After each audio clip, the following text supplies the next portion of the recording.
Okay, guys, what's going on? So, we're talking about the Olympics, and it's been official today that the Olympics will be taking on professional boxers, and I'm just here to give my take on it and what I think. I think that I've written an article first of all, so go check that BeRealBoxing.com.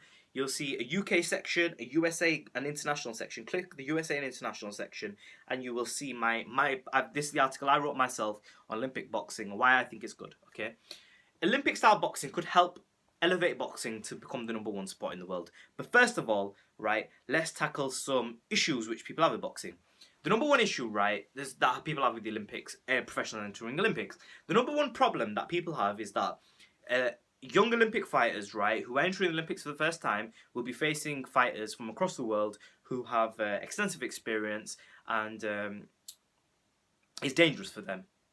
But that is a stereotype because the Olympics isn't actually like that. The Olympics actually has a lot of older fighters in there, Cuban boxers who have been fighting for many, many years. Mario Kindelan was a fighter who fought for many, many years, and you have so many fighters who have fought for many years in the Olympics, and they're pretty much quite a lot older. They've got a lot of funding behind them, and you get fighters like that in the Olympics. They've had so many fights, so much experience, and they're in their 30s and they're veterans. Okay, so you already have that.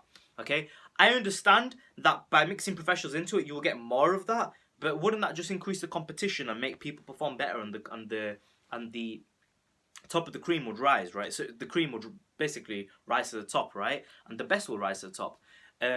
That's my opinion, and I think that yes, it could hurt fighters, but it's boxing. You're gonna get hurt irrespective, and whatever the rules are, they are. I mean, people are thinking that kids enter the Olympics. No, you're fighting. It's men who enter the Olympics. It's men who compete. You already have people who are a lot older in there, and that's boxing for you. And I think that what would happen? People aren't looking at the other side. What if a brilliant fighter like Wladimir Klitschko went into the Olympics and got beat by someone in the Olympics? Now that person's star power would go from here to here. It would increase their star power so significantly. I think it would help that fighter so much. It would when they go into the professional ranks, their name would be sky high. Oh, he's the guy who beat Wladimir Klitschko. He's the guy who beat Manny Pacquiao in the Olympics, in the amateurs. He's a very good fighter. Okay, I think that that's a really big pro to it. Now, the biggest pro for me is about boxing on a whole. Okay, boxing on a whole would benefit because can you imagine having legends in the ring such as Mayweather Jr. representing America, even though he probably wouldn't fight, but we have other welterweights who would maybe willing to do it. Sean Potter may be willing to do it. I don't know, but you have elite level Americans, right, who have so much fan base from professional boxing, bringing that into the Olympic from their side. Pacquiao bringing his country from this side. Amir Khan has been rumored to fight for Pakistan. I don't know, might fight for Britain. So imagine bringing that in, and this is all one weight class. This is just a welterweight division. Imagine bringing heavyweights in, okay? And it's another dynamic where these fighters are representing their country now, okay? And can you imagine all these fighters coming in together and the different fan bases that they bring coming together and everybody watching the Olympics? The boxing Olympics, right, will become so huge, so big, but it requires names to enter. Okay, the whole point is that names have to enter the Olympics. I think that the fights will be more interesting. The styles will be different, and I think it will make for a better viewing as well. Okay, I think that with Al Haymon coming into boxing, Al Haymon has tried to follow the PBC model. And now this is the other thing, right? The PBC model in America is basically where we've got free boxing on television. Okay. And you don't have to pay for it. And what has ruined boxing, in my opinion, made it from the global sport it was to the monetized small. I don't want to say small. To a sport which is monetized heavily and watched by in a select manner, where only certain people watch boxing. Let's put it that way. I think that's ruined boxing. I think that.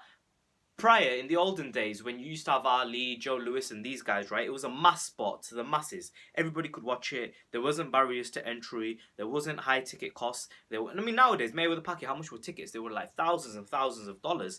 And I mean, if you If you wanted to watch that fight, you had to watch it on pay-per-view in UK and America. Imagine if that fight was on free TV, how many fans that would have earned.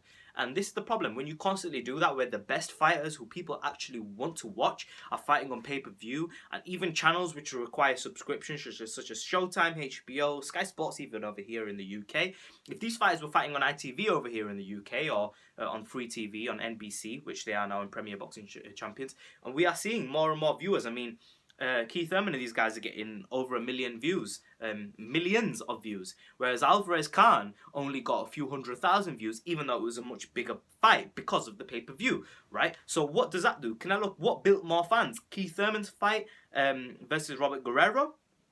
Or did Canelo Alvarez versus Khan build more fans? Because at the end of the day, yes, the build-up helped bring more fans in, but the actual fight, only a few 100,000 watched it.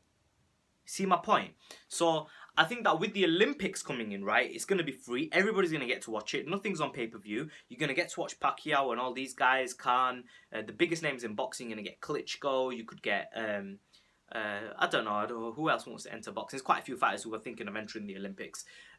But for me, I think that with the different weight classes, with the big names coming in, I think it's really good because it's going to elevate boxing to the masses who are going to be watching the Olympics and not necessarily boxing fans, and they're going to be seeing the elite level fighters and they're going to be like, oh, that guy's, I know him, he's Manny Pacquiao, I've heard of him, let's watch him fight. And they'll get to watch him, you see? Whereas they would never ever watch some of these guys on pay-per-view and when they're fighting in different countries and etc at different times, you see? So for me, I think the Olympics is a very good idea. I think for the viewing reason that I've talked about, I think that's the main reason to bring it in. And yeah, leave your comment section below. Subscribe as always. There's a few other reasons that I think the Olympics should be brought in, but we're not going to go through it in this video. If you want to see the rest of it, go to berealboxing.com. And like I said, International USA Boxing. And then click and you'll see the Olympics. How it could help make boxing the #1 sport in the world, bringing in the whole country aspect of it, about country versus country, and the best from that country versus the best from that country. Imagine Amir Khan and Kell Brook fighting side by side. I mean, can you imagine something like that? I mean, I don't think it's gonna happen, but if you have even something remotely like that, I think it's brilliant. And for me, I think the pros far outweigh the cons, and this is what we need for boxing. We need something to change. And we need mix-ups, and I think this is the thing to do. And at the end of the day, you've got weight classes. You're not gonna have a kid who weighs 60 kg fighting a man who weighs 90 kg. It'll be a man who weighs 60 versus a young man who weighs in his 60s. Do you see my point? And at the end of the day, you've already got older guys in the Olympics, so it makes no sense to me that what the arguments that people are making out. Comment section below, subscribe as always, Be Real TV. That's my take on the Olympics in Rio. In a bit.